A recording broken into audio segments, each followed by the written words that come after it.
How to survive a total blackout when the grid is dead, your neighbors are panicking, and every survival myth you've heard is about to get you killed.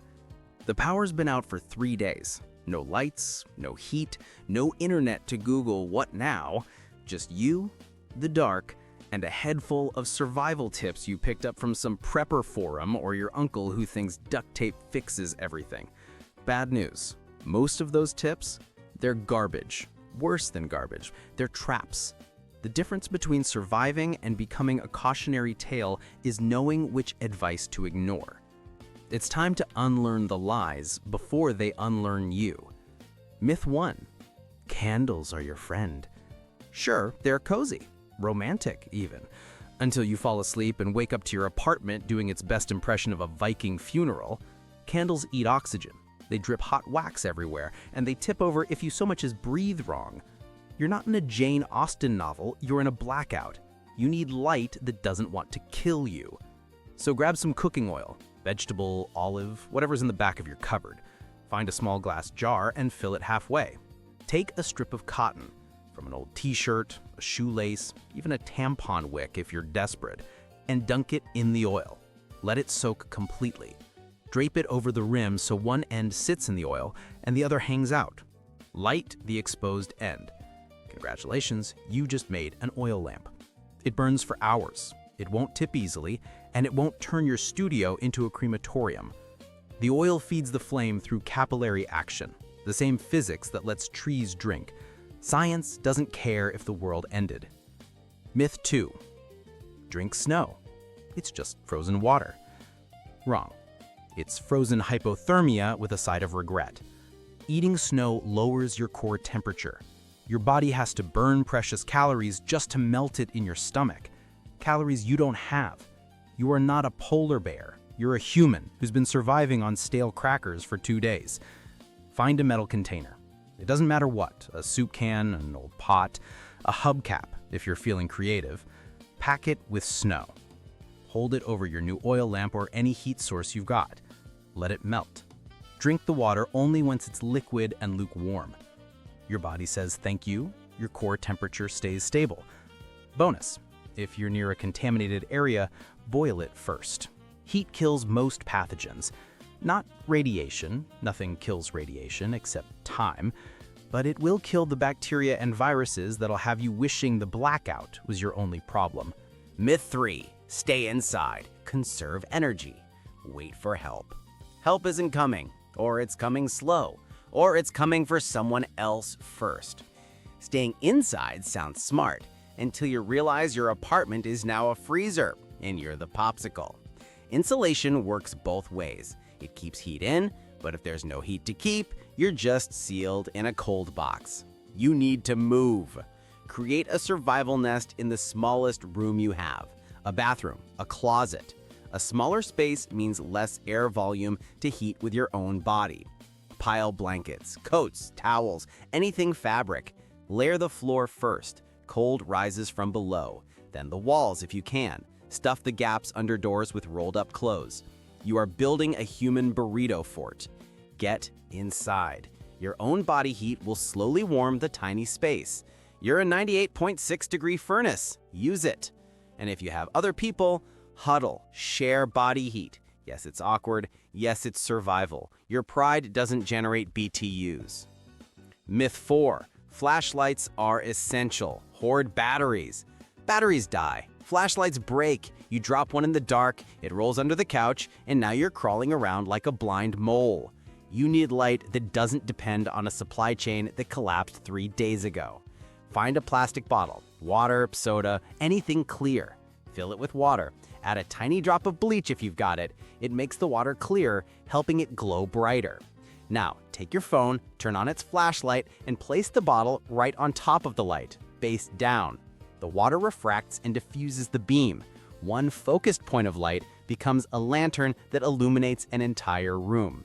It's called light diffusion. The water scatters photons in all directions instead of one narrow path. You just turned 100 lumens into a campsite. No phone, a headlamp, a small LED, anything with a focused beam will work. The bottle does the heavy lifting. These aren't just tips, they're physics. In a world gone dark, knowing the difference between a dangerous myth and actual science is the only thing that will keep you alive. Let's continue with myth 5. Eat your food before it spoils.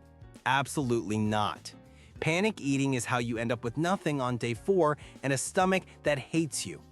Your fridge is dead, sure, but your freezer? That's a high-end cooler now. And if it's winter, the entire world outside is your freezer. The number 1 rule: don't open the fridge. Seriously, every time you do, you're bleeding cold air. A closed fridge stays cold for about 4 hours. A full closed freezer, that can last 2 days. If it's below 40 degrees Fahrenheit outside, use it. Put your perishables in a box or a cooler, hang it out a window, bury it in snow.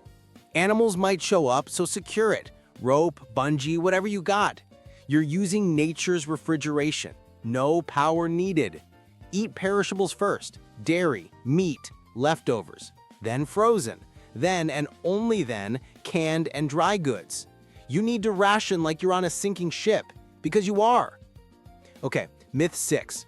Boil water for safety. Always. This is one of those pieces of advice that's just true enough to be dangerous. Boiling is great for killing pathogens, bacteria, viruses, all that nasty stuff.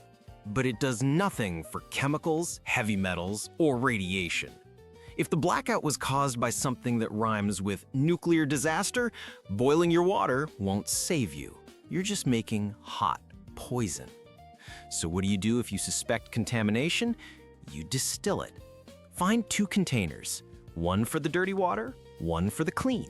Heat the dirty water until it starts to steam. Then you capture that steam, use a lid, a cloth, anything, and angle it toward the clean container. The steam will condense, turning back into pure water. All the impurities stay behind. You've just built a primitive still. Steam is pure H2O. Everything else, the salt, the lead, the cesium-137, it all stays in the original pot. You drink the condensed water. Science wins again. And that brings us to myth 7. Fire is survival priority number 1. Fire is great until it's not. Smoke gives away your position, it eats oxygen in enclosed spaces, it attracts attention, and not always the good kind. And if you don't know what you're doing, you'll burn down the one shelter you have. Your priorities have to be in this order: shelter, then water, then fire, then food. Shelter keeps you alive tonight. Water keeps you alive tomorrow. Fire is comfort, sure, but you can survive days without it. Humans did for millennia. You can do it for a week. If you need a fire, keep it small. Use a metal container to contain it. A soup can works. Burn paper, cardboard, dry wood, and keep it ventilated. Open a window just a little. Carbon monoxide is invisible and will kill you quietly while you sleep. You just won't wake up. Cozy. So here's the truth nobody ever tells you. Survival isn't about the gear. It's not about the expensive bug-out bag or the secret bunker. It's about your decisions. All these myths, they're just shortcuts. They sound good until they get you killed. You don't need a fortress. You need a brain that actually works under pressure, and the willingness to do things that feel weird or uncomfortable or even a little gross. Look, the blackout is going to end one of 2 ways. Either the lights come back on, or you adapt so well you stop caring that they're off. Either way, you're still breathing, and that's the win. No power? It's no problem. It's just physics, trash, and the will to outlast the dark.